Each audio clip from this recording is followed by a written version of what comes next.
I'm an Aquarian. I've got the moon in Sagittarius, Cancer rising.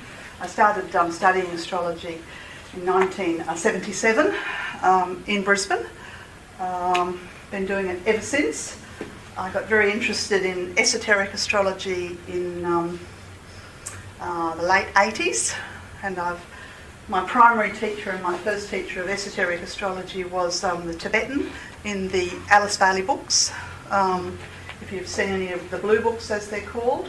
And the esoteric astrology has been promulgated more recently through Alan Oken, and then more recently again through the University of the Seven Rays.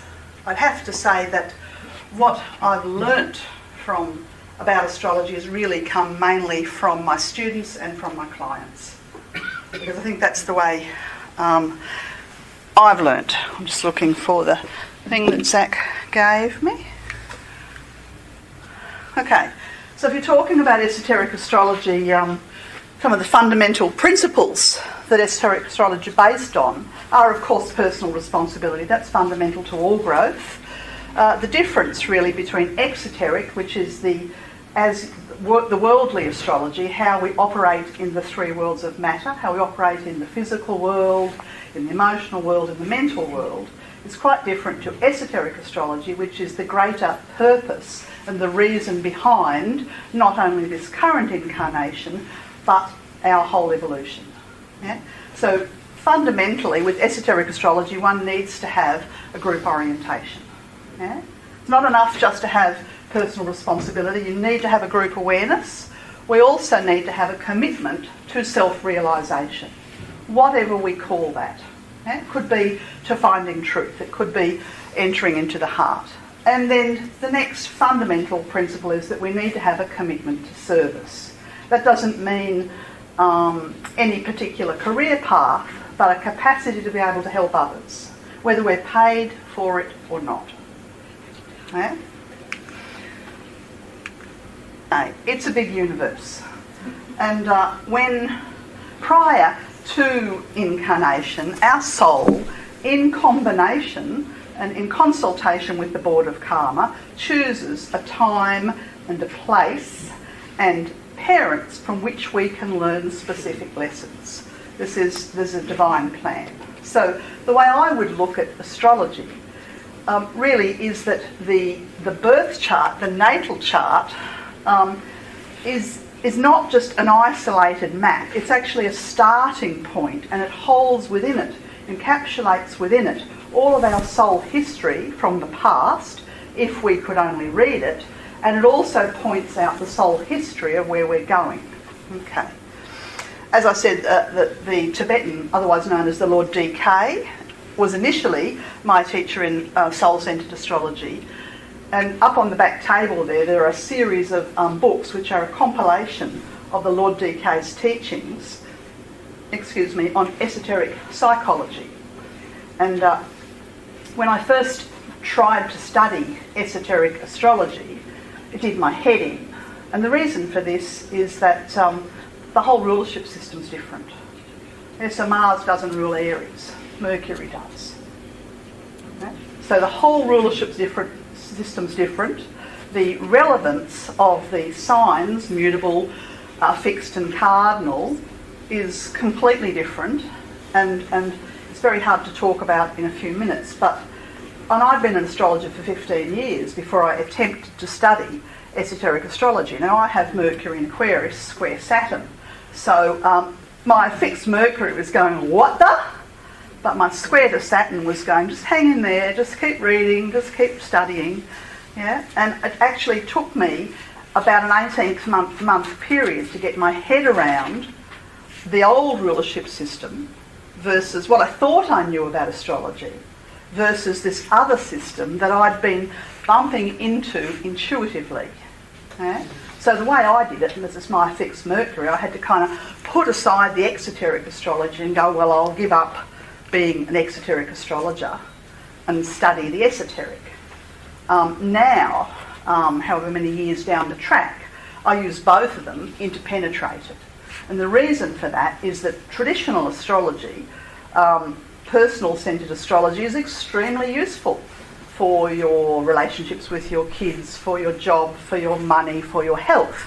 But it does not explain the very big picture of why did I end up with an unaspected moon, or 4 squares to my Saturn, or a heavily afflicted south node. It doesn't explain that stuff. So when I started asking questions to myself about, I was looking for the past incarnations in the chart before I became an esoteric astrologer. And I'd pick up books on spiritual astrology or books on past life astrology, and there were just kind of formulas that didn't make sense to me, and the missing bit between exoteric astrology, where we use our rational brain, and esoteric astrology, where we use our higher mind, our intuitive self, there's a gap. And the gap is the capacity to develop and to work intuitively or contemplatively. So for me, and in my own particular process, I actually needed to be able to stop thinking and tune in. And I'm not sure how it works for other people, but I know for me, the year I started to meditate, where I stopped the rational mind, stopped thinking, stopped studying, stopped analysing, and tuned in, linked me up into my higher mind and created a pathway, a bridge to esoteric astrology. For many people, it's quite useful to study esoteric psychology.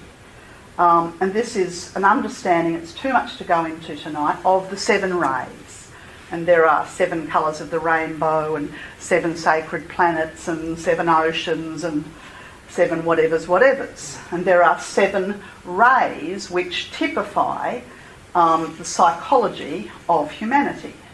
And if you study the 7 rays, and as I said, there's a series of books up the back there that explain it, they create a bridge between traditional astrology and esoteric astrology.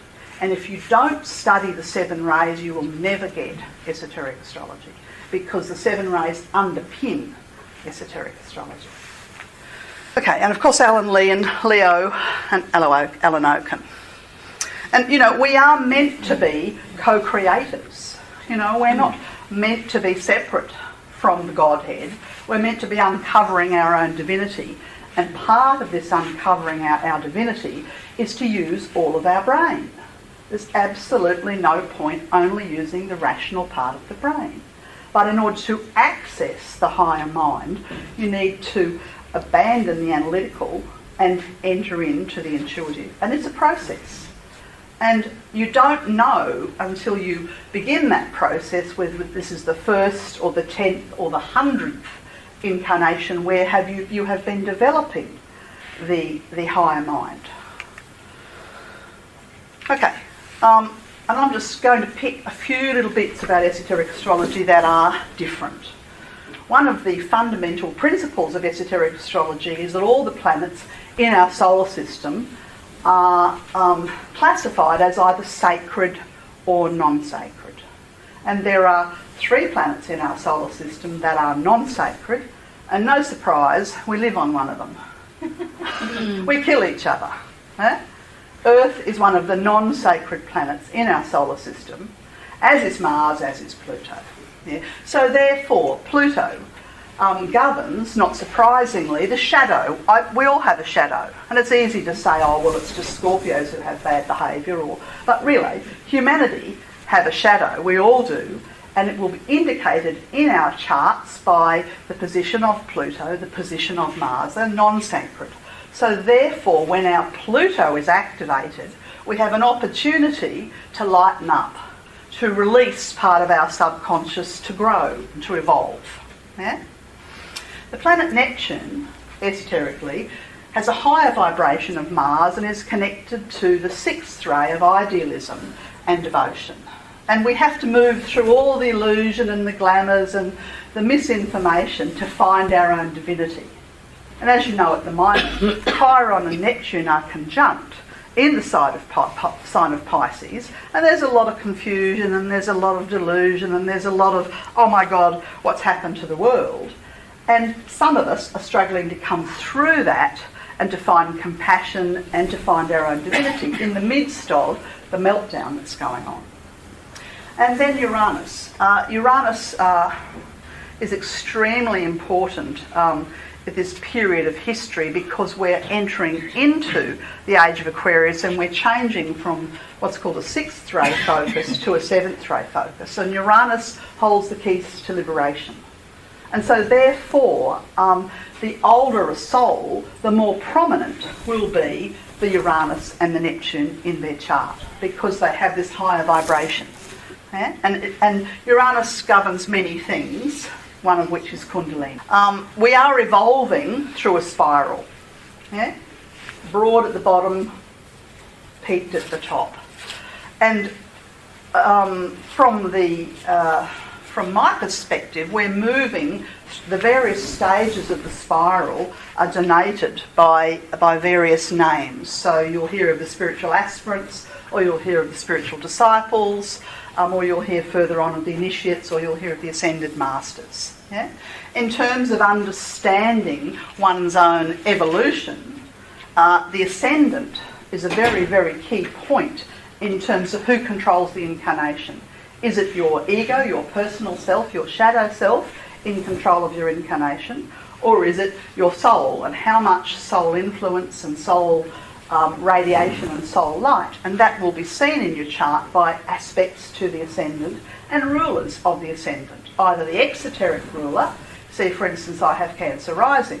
So traditionally you'd say, okay, my moon in Sagittarius rules my ascendant. Yeah? But from the esoteric perspective, Cancer's governed by the sun, by Neptune. So you'd look to the Neptune in my chart. And then to see the interplay between the soul and the personality, you'd look at the relationship between the moon in my chart and Neptune. In my chart, they're sextile. So there's a level of cooperation between my personality and my soul. Yeah? It's a very complex subject. I just thought I'd put a couple of charts here. Here we have Carl Jung's chart. One of the things that you'll notice is Vulcan. Looks like the arrow. Yeah?